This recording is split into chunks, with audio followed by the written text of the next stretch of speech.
क्या गांधी जी ने भगत सिंह की फांसी रोकने के लिए सफिशिएंट एफर्ट्स किए थे या नहीं? भगत सिंह खुद अपनी सजा माफी के सपोर्ट में नहीं थे। उनका तो यह भी मानना है कि Gandhi ji as such violent methods के अगेंस्ट नहीं थे। कि 1942 में क्विट इंडिया मूवमेंट के दौरान महात्मा गांधी ने वायलेंट मेथड्स को कंडेम नहीं किया था। Bombs and pistols do not make a revolution. The sword of revolution is sharpened on the waiting stone of ideas.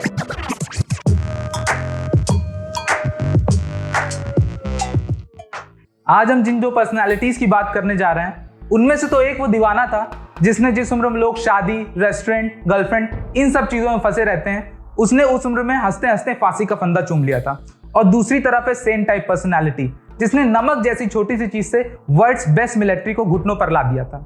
लेकिन जब भी इन दो पर्सनालिटीज की बात की जाती है तो एक द्वंद्व, एक डुअलिटी, एक कॉन्फ्लिक्ट क्रिएट कर दिया जाता है जिसमें ये दोनों ही पर्सनालिटीज लाइन के ऑपोजिट साइड खड़े कर दिए जाते हैं और तमाम सवाल उठने लगते हैं। भगत सिंह के वायलेंट मेथड्स या फिर गांधी जी के non violent methods, Bhagat Singh का इंडिविजुअल हीरोइज्म या फिर गांधी जी का मास मूवमेंट। क्या गांधी जी ने भगत सिंह की फांसी रोकने के लिए सफिशिएंट एफर्ट्स नहीं किए थे? क्या सिर्फ गांधी जी या सिर्फ भगत सिंह के रास्ते से भारत आजाद हो जाता या फिर दोनों ही काफी थे? आज इस वीडियो में हम तमाम इसी तरह के सवालों को डेप्थ में इन्वेस्टिगेट करेंगे और देखेंगे कि जो ये डुअलिटी की लाइन बनाई गई है जिसके ऑपोजिट साइड्स महात्मा गांधी और भगत सिंह खड़े कर दिए जाते हैं, कहीं वो लाइन धुंधली तो नहीं है। भगत सिंह कोई गांधी जी के नॉन वायलेंट मेथड्स के बहुत ज्यादा एविड सपोर्टर नहीं थे। उन्होंने कई बार वायलेंट मेथड्स का भी यूज किया था, जैसे कि उन्होंने सॉन्डर्स का असैसिनेशन किया था लाला लाजपत राय की मौत का बदला लेने के लिए। वहीं गांधी जी नॉन वायलेंस को अपना जीवन का धर्म मानते थे। उन्होंने बोला था कि non violence is the greatest force at the disposal of Mankind. It is the mightiest weapon of destruction devised by the ingenuity of Mankind.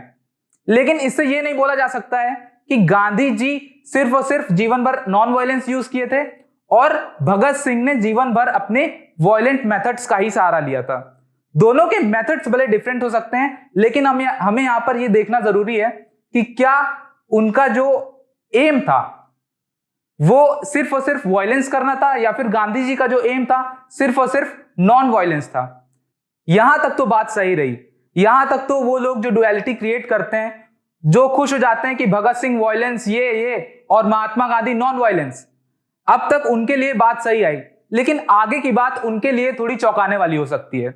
क्या उन्हें पता है कि जो भगत सिंह ने सेंट्रल असेंबली में बम फोड़ा था वो बम जानबूझकर ऐसी जगह फोड़ा था जहां पर कोई भी हर्ट ना हो? उन्हें मैं ये भी बताना चाहूंगा कि भगत सिंह ने ये बोला है कि bombs and pistols do not make a revolution. The sword of revolution is sharpened on the waiting stone of ideas. Bhagat Singh ideas की बात करते हैं। भगत सिंह ने वायलेंस मेथड तो यूज किया था, लेकिन उनका जो मेन पर्पस था वो अपने आइडियाज को फैलाना था। वो मास मूवमेंट जनरेट करना चाहते थे। और दूसरी तरफ है महात्मा गांधी के जो सपोर्टर्स हैं, जो बोलते हैं कि महात्मा गांधी का नॉन वायलेंस ही बेस्ट था। क्या उन्हें पता है कि 1942 में क्विट इंडिया मूवमेंट के दौरान महात्मा गांधी ने वायलेंट मेथड्स को कंडेम नहीं किया था और बताया था कि जो लोगों ने वायलेंस किया है वो गवर्नमेंट के लार्जर वायलेंस के अगेंस्ट है। हार्वर्ड स्कॉलर फ्रांसिस हचिंस, जिन्होंने क्विट इंडिया मूवमेंट और गांधी जी पर कई किताबें भी लिखी हैं, उनका तो यह भी मानना है कि Gandhi ji as such violent methods के अगेंस्ट नहीं थे। वो बोलते हैं कि गांधी जी ने अपने शुरुआती दिनों में नॉन वायलेंस का सपोर्ट लिया था क्योंकि वो भारत में मास मूवमेंट जनरेट करना चाहते थे। लेकिन क्विट इंडिया मूवमेंट तक आते आते भारत में मास मूवमेंट जनरेट हो चुका था और इसलिए उन्होंने वायलेंस को कंडेम नहीं किया था।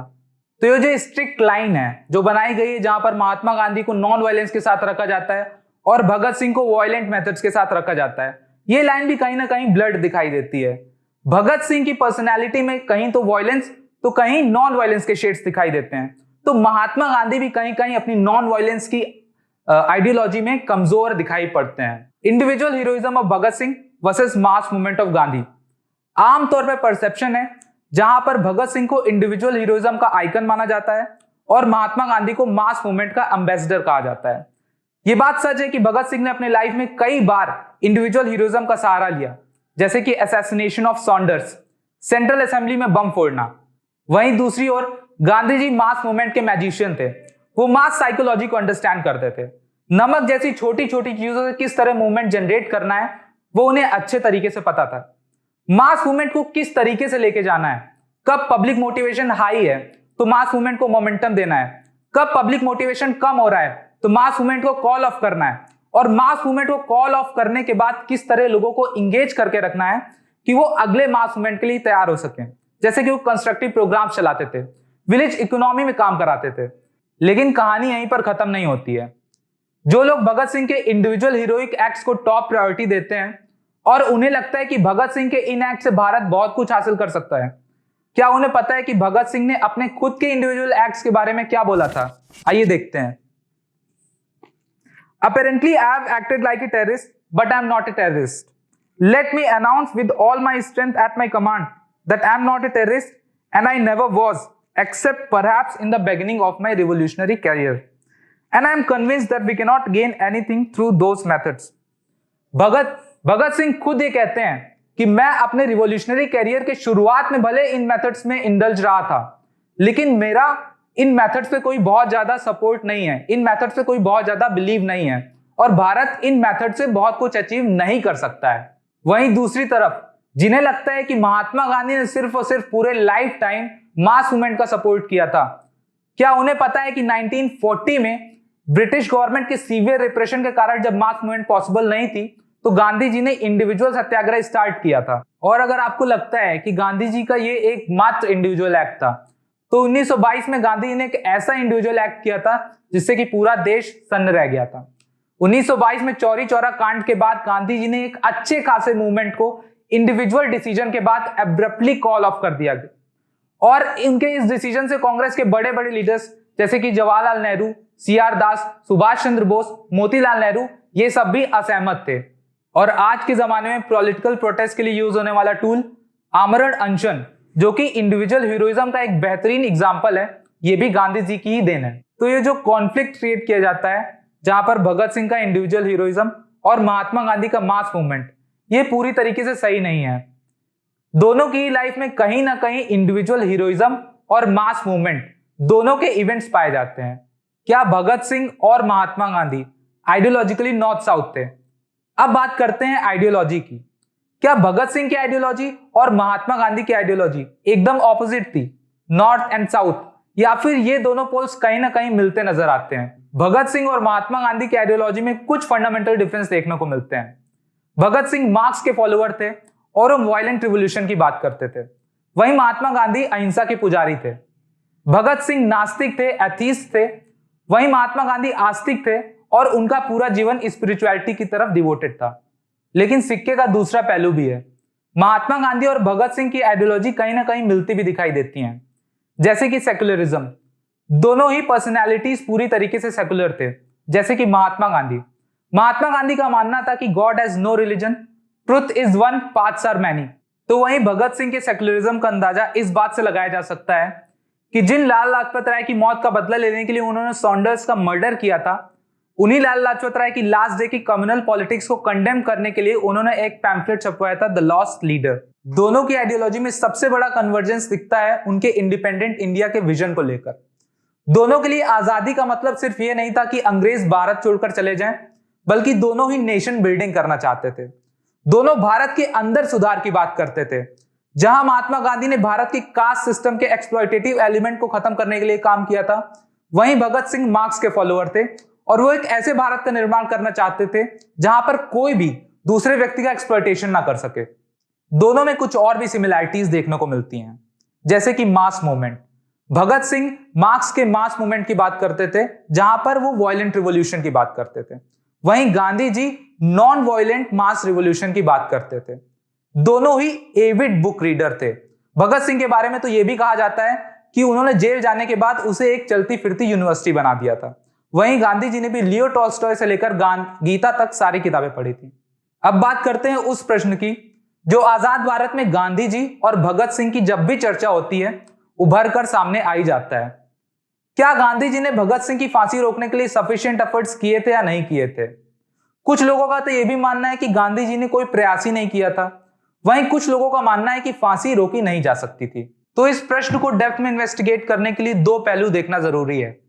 पहला, क्या महात्मा गांधी ने अपने पूरे एफर्ट्स किए थे भगत सिंह की फांसी रोकने के लिए? और दूसरा, क्या महात्मा गांधी के पास एक कैपेसिटी थी कि वो ब्रिटिश गवर्नमेंट के सामने भगत सिंह की फांसी को रोक सकते थे? पहला प्रश्न, क्या महात्मा गांधी ने अपने पूरे एफर्ट्स दिए थे भगत सिंह की फांसी रोकने के लिए? तो इस विषय में महात्मा गांधी के अपने खुद के विचार जानना बहुत जरूरी है। महात्मा गांधी कहते हैं, महात्मा गांधी ने कराची अधिवेशन में कहा था कि खूनी को, चोर को, डाकू को, इन सब लोगों को भी सजा देना मेरे धर्म के खिलाफ है। तो इसमें तो कोई शक हो ही नहीं सकता कि मैंने भगत सिंह को बचाने की कोई कोशिश न की। मैंने अपनी पूरी कोशिश की वायसरॉय को समझाने की। मैं जो कर सकता था मैंने किया। मैं एक काम और कर सकता था, वो ये थी कि इसको पैक्ट की शर्त में इंक्लूड किया जा सके, लेकिन मैंने ये जरूरी नहीं समझा और मेरे इस सुझाव से कांग्रेस की वर्किंग कमेटी भी मेरे साथ थी। वायसरॉय ने भी माना था कि भगत सिंह का मुद्दा उठाने के लिए महात्मा गांधी ने अपने पूरे प्रयास किए थे। तो ये तो हुआ पहला पहलू। अब बात करते हैं दूसरे पहलू की। दूसरा पहलू है, क्या महात्मा गांधी के पास ये बार्गेनिंग पावर थी कि वो भगत सिंह की फांसी रोक सकते थे?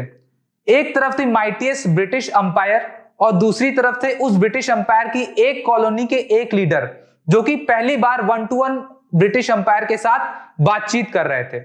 तो इस बार्गेनिंग पावर को भी हमें समझना जरूरी है कि उनके पास ये बार्गेनिंग पावर थी कि नहीं थी कि वो भगत सिंह की फांसी को रोक सकते थे। और एक फेमस सेइंग है, someone's revolutionary is terrorist for someone else. छोटे छोटे प्रोटेस्ट को राइट्स का दर्जा देने वाली ब्रिटिश सरकार सेंट्रल असेंबली में बम फोड़ने वाले शहीद भगत सिंह को किस नजर से देखते थे, इस बात का अंदाजा आप लगा सकते हैं। इस बात को और डेप्थ में जानने के लिए कुछ बातों को जानना और जरूरी है, जैसे कि भगत सिंह खुद अपनी सजा माफी के सपोर्ट में नहीं थे और महात्मा गांधी भी कैपिटल पनिशमेंट के अगेंस्ट थे। तो ये बात आज भी डिबेटेबल है कि क्या पैक्ट की शर्तों में महात्मा गांधी भगत सिंह की सजा माफी को इंक्लूड कर सकते थे और क्या उनके इंक्लूड करने के बाद उनकी सजा माफ हो जाती? तो डायलेक्टिक्स में आगे बढ़ते हैं और अब इस प्रश्न को देखते हैं, क्या सिर्फ महात्मा गांधी या सिर्फ भगत सिंह या फिर दोनों ही देश के लिए जरूरी थे? दोनों ही मास मूवमेंट के सपोर्टर थे। जहां एक तरफ महात्मा गांधी ने मास मूवमेंट को भारत में जनरेट किया था, वहीं भगत सिंह ने अपनी सेक्रीफाइस के जरिए मासेस को झकझोर दिया था और मास मूवमेंट को एक्सेलरेट कर दिया था। इसे बोल सकते हैं कि गांधी जी ने भारत में मास मूवमेंट का केमिकल रिएक्शन बनाया था, तो भगत सिंह ने कैटलिस्ट के रूप में उस केमिकल रिएक्शन के प्रोसेस को और बढ़ा दिया था। दोनों ही नेशन बिल्डिंग के इंपॉर्टेंट पिलर्स रहे और जब भी नेशनलिज्म की बात आती है तो पैन इंडिया दोनों को नेशनल आइकन्स के रूप में देखा जाता है। भले ही हमें आजाद हुए 70 साल से ज्यादा हो गए हैं और हमने काफी कुछ अचीव भी किया है, लेकिन भगत सिंह का वो इंडिया जहां पर कोई किसी का एक्सप्लॉयटेशन ना कर पा रहा हो और महात्मा गांधी का वो इंडिया जहां पर हर एक व्यक्ति डिग्निटी की लाइफ जी रहा हो, ये अभी भी अचीव करना बाकी है। तो ये तो हुआ डायलेक्टिक्स का पहला प्रोसेस, जहां पर हमने एक आइडिया उठाया और उस पर अपने तमाम विचार आपके सामने रखे। अब इसका अगला प्रोसेस आपके लिए है। आप कमेंट बॉक्स पर अपने ओपिनियन लिख सकते हैं या कोई भी विचार आप कमेंट बॉक्स में लिखकर बता सकते हैं और डायलेक्टिक्स को आगे बढ़ा सकते हैं। So be the part of dialectics because dialectics must go on.